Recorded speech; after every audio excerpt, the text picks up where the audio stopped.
देवउठनी एकादशी व्रत कथा। पौराणिक कथा के अनुसार एक राज्य में सभी लोग एकादशी व्रत रखते थे। उस दिन नगर के किसी भी व्यक्ति या पशु पक्षी को अन्न का एक दाना भी नहीं दिया जाता था।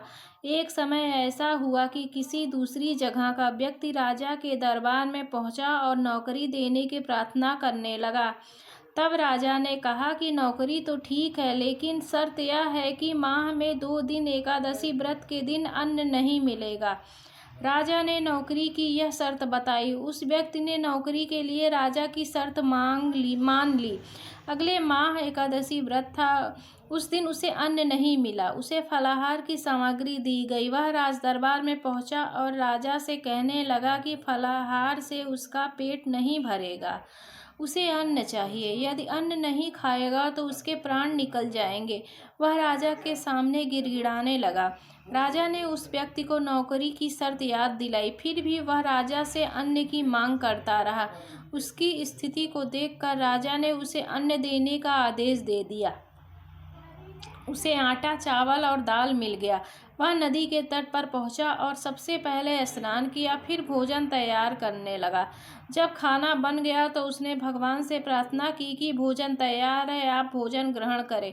उसकी प्रार्थना सुनकर भगवान विष्णु अपने चतुर्भुज स्वरूप में पीले वस्त्र धारण किए हुए प्रकट हुए। उसने प्रभु के लिए भोजन परोसा। भगवान विष्णु अपने उस भक्त के साथ भोजन करने लगे। भोजन के बाद भगवान अपने लोक वापस आ गए और वह व्यक्ति अपने काम पर चला गया। जब अगली एकादशी आई तो उसने राजा से कहा कि उसे दोगुना अन्न दिया जाए।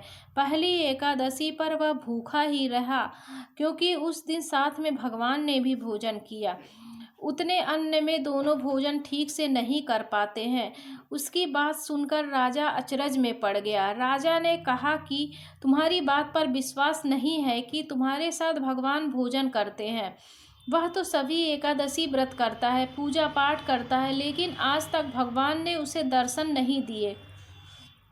इस पर नौकर ने राजा से कहा कि आपको विश्वास न हो तो आप साथ में चलकर स्वयं ही देख लें। एकादशी के दिन राजा एक पेड़ के पीछे छिप गया। नौकर ने हमेशा की तरह नदी में स्नान किया और भोजन तैयार किया। उसने कहा कि भगवान भोजन तैयार है, आप भोजन ग्रहण करें। इस बार भगवान नहीं आए। उसने कई बार पुकारा, लेकिन भगवान नहीं आए। तब उसने कहा कि यदि आप नहीं आए तो वह इस नदी में कूदकर जान दे देगा। उसने फिर भगवान को पुकारा, लेकिन भगवान नहीं आए, तो वह नदी में कूदने के लिए आगे बढ़ा। तभी भगवान प्रकट हो गए और उसे रोक लिए। वे उसके साथ बैठकर भोजन किए। उसके बाद उसे अपने विमान में बैठा लिया और अपने साथ अपने धाम लेकर चले गए। यह देखकर राजा को ज्ञान हुआ कि मन की शुद्धता के साथ ही व्रत और उपवास का फल मिलता है। उसके बाद से राजा भी पवित्र मन से व्रत और उपवास करने लगा। जीवन के अंत में उसे भी स्वर्ग की प्राप्ति हुई। धन्यवाद।